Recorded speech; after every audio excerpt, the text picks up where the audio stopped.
Well, we've got the usual suspects at the top of our CBS Sports post-spring college football top 25. 3 of the top 4 teams replacing quarterbacks drafted in the top 15, including the defending champion Crimson Tide, Alabama, at number 1 in our rankings, followed by Clemson replacing Trevor Lawrence. Then it's Spencer Rattler's Sooners at 3, and Ohio State replacing Justin Fields at 4. Obviously, Alabama replacing Mac Jones, but their last 3 quarterbacks could be starters in the NFL this upcoming season. Look at Iowa State. They're sitting at 6 after perhaps the best season in program history a year ago. Went to the Big 12 championship game. North Carolina just behind at 7, and Notre Dame all the way down at 11 after making the college football playoff last season. Let's bring in the host of the Cover 3 podcast, Chip Patterson. And Chip, let's start with Alabama. They're going to turn to Bryce Young, but they're also replacing a lot more than just Mac Jones, a record-tying 6 first-round draft picks. Can we really expect them to be the best team in the nation again? Yes, we can. I think that we can confidently say they will be among the best teams in the nation. They should be the favorite in the preseason to win. But that does not mean that the Alabama team in 2021 does not come without questions. I look to recent activity at the transfer portal where Alabama is welcoming former Ohio State wide receiver Jamison Williams, which I said, oh, wow, we always think that Alabama's wide receiver position is a strength. But if Nick Saban believes he needs to bring in a veteran, maybe some of those highly recruited younger players need a little bit more time. Maybe they're not going to be as instant impact. Now, I do believe that Bryce Young is going to be one of the best quarterbacks in college football, but whether it's offensive line, whether it's wide receiver, I do think there are plenty of other positions of concern. But in total, you look at the talent that's there, and you've got the proven track record. If I'm going to throw one more question in there for Alabama, I'm going to say that all the turnover at the coaching staff is significant.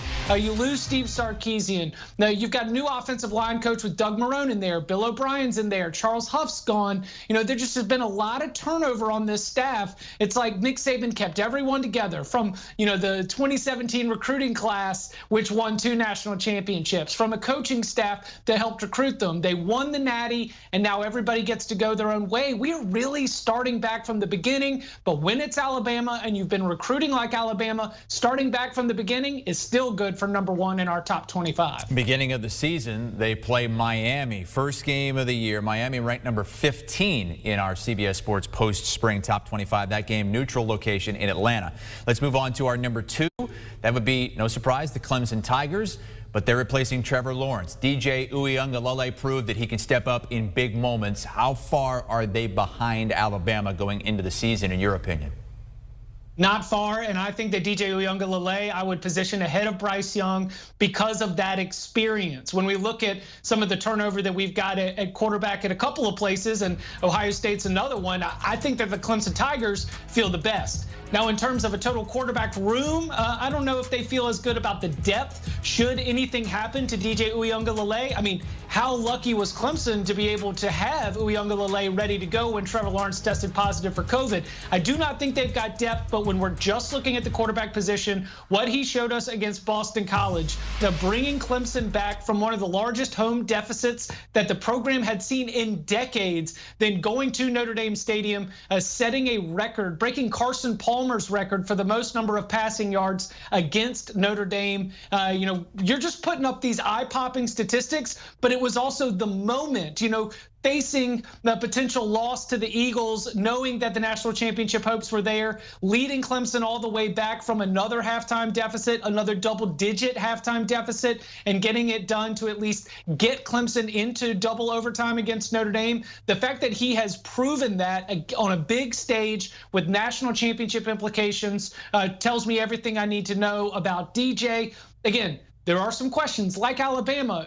At the wide receiver position, I think Clemson's a little bit better off, but at running back, you're replacing Travis Etienne, a guy who is the ACC Player of the Year twice. They got a couple good options, but I don't really see an alpha offensive line as well. But the reason why I think the gap between Alabama and Clemson is really, really close, it's because of Clemson's defense. They bring back almost everyone. And if you remember, because of injuries during the year, they had to play Brian Brzee, Miles Murphy. I mean, they had to put some of those 5-star freshmen in right at the beginning of the season. The experience that they got and what we are hearing from Clemson in terms of the growth that the guys who were freshmen last year and sophomores this year, the growth that they had finally getting spring practice, finally getting that full workout without having to deal with some of the restrictions that we had a year ago. They're feeling very good about the Clemson defense. Clemson's defense and its quarterback are why they're number 2 on our list. Okay, and Oklahoma's quarterback is why they're number 3 on our list, and maybe on some lists up to 2 or maybe even 1 with the Heisman favorite Spencer Rattler. But then a big quarterback question with our 4th-ranked team post-spring, the Ohio State Buckeyes. Who do you have emerging from their freshman quarterback battle to replace Justin Fields? I've got C.J. Stroud, but I'll tell you, Chris, I had Ohio State number 1 on my ballot. I am just one ballot among many from CBS Sports and 24/7 Sports that contribute to this composite CBS Sports ranking. But I think Ohio State, regardless of who ends up as the starter, and even if they get a little nagging injury and have to go to number 2, I think they've got the best quarterback situation in the entire country. I think they've got the best wide receiver room in the entire country. And if I am power ranking offenses, I'm putting Ohio State number 1. And that's really one of the reasons why I had the Buckeyes number 1, is because it just feels like they are loaded to be able to withstand the ups and downs of a college football season. And the way the game of college football has gone, I just think that being able to overwhelm opponents on the outside at the wide receiver position, because remember, Chris Olave is back. Garrett Wilson is back. And then we start to get to the next level where you've got Jackson Smith-Jigba, Julian Fleming, more freshmen that are coming in. And that's one of the reasons why Jameson Williams looked around and decided that he was going to have to go find playing time elsewhere, is because when it comes to the wide receiver position at Ohio State, I think that is just as elite as it gets, and that's how you win in college football. So I'm making C.J. Stroud my pick for who ends up winning that job. But I think that if either one of those 3 quarterbacks ends up emerging for Ryan Day is going to feel confident. Now, when we talk about wide receivers and winning in the modern era, Oklahoma's wide receivers are really good, and they're going to give them the Buckeyes a run for their money. And I think that we're going to see Jaden Hazelwood really step out, emerge, and become a big-time player in the Big 12. And those wide receivers are going to make Spencer Rattler look really good. And we know that within the context of that Oklahoma offense, if you can get multiple wide receivers really stressing opposing defenses, that's something that Jalen Hurts didn't really have. Jalen Hurts had skills as a runner, so we saw Oklahoma lean on the run game a lot more. But I think that when we've seen the Kyler Murray-led Oklahoma offense, the Baker Mayfield-led Oklahoma offense, there were multiple real game changers that you could move around at the wide receiver position, and it just made the quarterback's job all that easier. Rattler will benefit from an elite wide receiver room, and it will continue to lead to more success and accolades for him and Oklahoma. If you want to make an Ohio State argument, as I am, as the number 1 team in the country, I'll hear it. If you want to make an Oklahoma argument as the number 1 team in the country, I'll hear it. To me, that top 4 is where you draw the line in terms of the upper shelf of college football. Okay, and the usual suspects there, as I've said, at 5, Georgia, not going to bat an eye at that. But then some eye openers as you get 6 through 10, beginning with Iowa State at 6. Now, are they a legit, I'm not going to say national title contender, are they a legit playoff contender, a team that has never tasted that kind of success?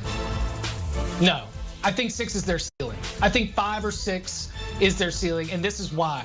It has a Notre Dame, Texas A&M type feel. Notre Dame and Texas A&M in the 2020 season, we respected them defensively. Notre Dame had a lot of veterans, and that's something that's very similar to Iowa State. Veteran quarterback, veteran-led defense, very, very good running game. Breece Hall. Notre Dame had a little bit more of a rotation, but the same thing. And Texas A&M, not really explosive, but elite defense. Much of that defense is actually back this year. One of the reasons I like the Aggies, but the same thing. It's just not particularly explosive. No real game changers at the wide receiver position. Your quarterback is good. You can trust him. But in terms of being able to keep up with some of the top teams in the country, there were ways that a game could get sideways where if you had to play keep up, Notre Dame and Texas A&M, you weren't feeling great about them, but they're so good everywhere else that we saw that over the course of the season, they ended up at the number 4 and the number 5 position. Iowa State has that Notre Dame type feel where they're veteran led, they're gonna be awesome on defense, they've got a quarterback that you can trust, and they've got a really good running game. But you throw Iowa State in the mix against Alabama, against a Clemson, against an Ohio State, and maybe even against an Oklahoma team. Yes, an Oklahoma team that Iowa State had on the ropes right there in the Big 12 championship game, only lost by 3 after beating the Sooners in the regular season. When we're doing these ranking talks, it is a lot more of, you throw 2 teams on a neutral field, who would you pick? Or at least that's the way I put it together. And I think that Iowa State, with everything it has going for it, is like a certified top 10 team without a doubt. But there are some limitations, and those limitations to me come down to explosiveness. I do not think Iowa State is explosive enough to be able to keep up with Alabama, Clemson, Oklahoma, or Ohio State. And a tough schedule as well. I mean, have to play an Iowa team that could be top 15 going into the season, although they do get them at home, and then having to beat Oklahoma twice, most likely, to make the college football playoff. At number 7, it's North Carolina, one of the top QBs in the country, Sam Howell. Can they challenge Clemson in the ACC?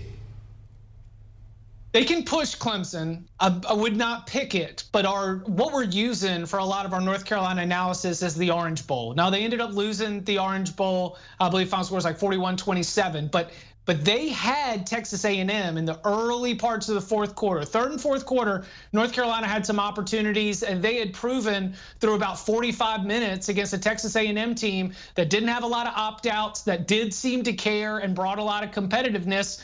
North Carolina went blow for blow with them. And that's important because all of those NFL draft picks that we just saw from North Carolina, especially on the offensive side, Javonte Williams, Michael Carter, De'Ami Brown, Daz Newsome, they weren't a part of that North Carolina team. 21 of 22 starters from the Orange Bowl are back from North Carolina, including every single starter on the defensive side of the ball. And what I got to see looking at North Carolina at the conclusion of spring is that some of Mac Brown's first recruiting classes are starting to physically look like they've had a couple years of college strength and conditioning. They're starting to physically look a little bit more impressive. And with the experience that they've gotten, I think that they have a real chance to have some balance for Sam Howell, who we obviously acknowledge that if he plays anywhere close to the standard that he has set through his first 2 years of college football, he's going to be a top 5 quarterback in the entire sport. So I look at the secondary for North Carolina. Remember the 5-star Tony Grimes, his big commitment, his reclassification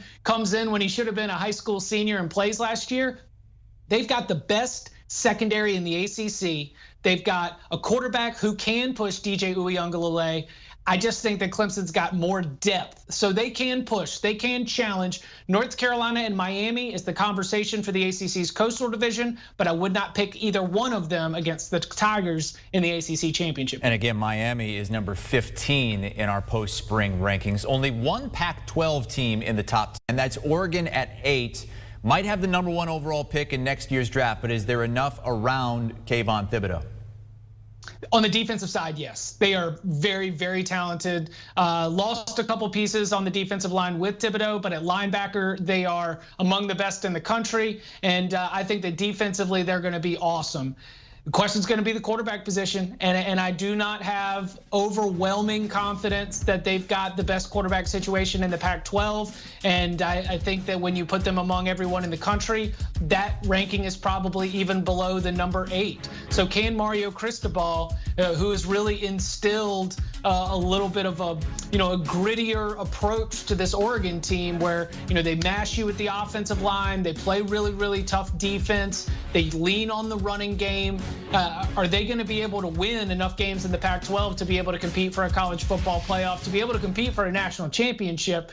Right now, I'm not sold that Oregon has the quarterback situation to be able to make it to the college football playoff. If they get that kind of difference-making play there, then I think that we can start to have that conversation. I don't think that there's as much of a gap between Oregon and some of the other teams from the Pac-12 that we've got in our rankings. You know, USC, obviously, if Keaton Slovis can recapture what he was able to do during his freshman season, Jane Daniels at Arizona State. You could even look at Dorian Thompson-Robinson at UCLA. And again, all these are in the South. Don't sleep on Charlie Brewer in Utah, but I think that there's just a lot of competitive teams that are closer to Oregon, at least in terms of how you're going to be able to perform over the stretch of an entire season and against the best teams in the country. And don't forget, the Ducks got a spicy little non-con where they can either prove it or lose it in terms of college football playoff hopes early in the year. Yeah, week 2 at the Horseshoe in Columbus. Chip Patterson with us here on HQ. The full CBS Sports Top 127 on the website. You can check out Chip, host of the Cover 3 podcast, the latest episode recapping all the college and conference angles, the last week's NFL draft. Do you want a sports network that delivers everything that matters about the game? The highlights, the picks, the instant analysis, no yelling, no fake debates, no politics. Hit the subscribe button and never miss a moment.